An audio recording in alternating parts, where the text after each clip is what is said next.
Director we Sekar அவர்கள் இன்னைக்கு இறந்து போயிருக்க விஷயம் ஒட்டுமொத்த திரையுலகத்தையும் அதிர்ச்சியில் ஆழ்த்திருக்கு அப்படின்னு தான் சொல்லணும். வி சேகர் அவர்கள் இப்போ வரைக்கும் 18 படங்களை டைரக்ஷன் பண்ணியிருக்காரு.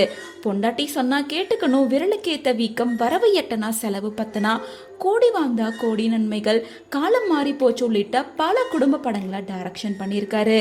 வடிவேலு விவேக்கி ஒரே படத்துல நடிக்க வச்ச பெருமை இவருக்கு மட்டும்தான் சேரும். 80s 90sல குடும்பத்துல நடக்கிற போராட்டங்கள், சண்டை, சச்சரவு, காதல் உள்ளிட்ட எல்லா விஷயங்களையுமே சேர்த்துதான் இவர் படம் எடுப்பாரு.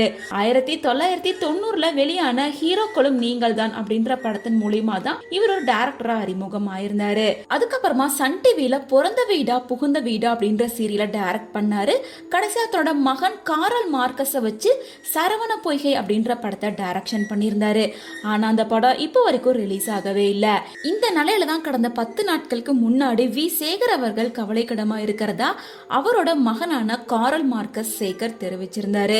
மேலும் ஒரு ஸ்டேட்மெண்ட்டையும் ரிலீஸ் பண்ணியிருந்தாரு. அதுல என்னோட அப்பாவும் மக்கள் இயக்குனரும் குடும்ப இயக்குனருமான திருவள்ளுவர் கலைக்கூட்டம் தயாரிப்பாளருமான வி சேகர் அவர்கள் இப்போ உயிருக்காக ராமச்சந்திரா ஹாஸ்பிட்டல்ல போராடிட்டு இருக்காரு. அவர் சீக்கிரமா உடல்நலம் பெற்று திரும்பி வரணும் அப்படின்னு இறைவனை மனசார வேண்டிக்கோங்க அப்படின்னு ஒரு போஸ்டர் ஷேர் பண்ணியிருந்தாரு. மேலும் அக்டோபர் மாசம் எண்டில் தான் இவருக்கு இதயத்துல அடைப்பு இருக்கு அப்படின்னு சொல்லிட்டு ட்ரீட்மெண்ட் பண்ணிட்டு இருந்தாங்க. இதனால மூளைக்கு செல்ல வேண்டிய ரத்த ஓட்டம் சரியா போகல அப்படிங்கறனால அவர் கண்கள் மூடிய நிலையிலே இருந்துச்சு அப்படின்னு ஹாஸ்பிட்டல்ல சொல்லியிருந்தாங்க. இந்த நிலையில அவர் சீக்கிரமா உடல்நலம் பெற்று வீடு திரும்பணும் அப்படின்னு ரசிகர்கள் பிரார்த்தனை செஞ்சிட்டு இருந்தாங்க. ஆனா ஆபரேஷன் பண்றதுக்கு முன்னாடியே அவர் சிகிச்சை பலனின்றி இன்னைக்கு ஹாஸ்பிட்டல்ல இறந்து போயிருக்காரு. இந்த விஷயம் பலருக்கும் அதிர்ச்சியை ஏற்படுத்தியிருக்கு. மேலும் திரைத்துறையை சேர்ந்த பலருமே இவங்களோட இறப்புக்கு ஆழ்ந்த இரங்கலை தெரிவிச்சிட்டு வராங்க.